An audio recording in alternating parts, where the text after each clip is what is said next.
చెప్పు.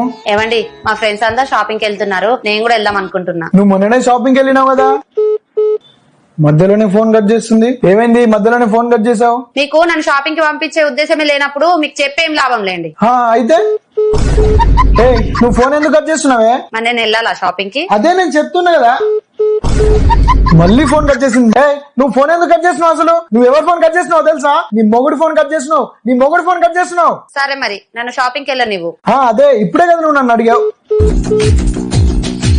మళ్ళీ phone cut చేసింది. మళ్ళీ ఫోన్ కట్ చేసింది.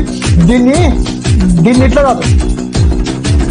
నువ్వు షాపింగ్కి వెళ్ళు, నువ్వు బంగారం కొను, బట్టలు కొను, షాపింగ్కి వెళ్ళు. నీకు, నీ ఫ్రెండ్స్ కి, నీ ఫ్యామిలీకి అందరికీ కొను. డబ్బులు నేనిస్తా. వెళ్ళు, నువ్వు ఇప్పుడే వెళ్ళు. అలాగేనండి. ఏమండి నేను షాపింగ్ మాల్ లో ఉన్నానండి. మీరు చెప్పినట్టు బంగారం, బట్టలు అవి ఇవి అన్ని కొనుక్కున్నానండి. మీరు వెంటనే డబ్బులు పంపియండి.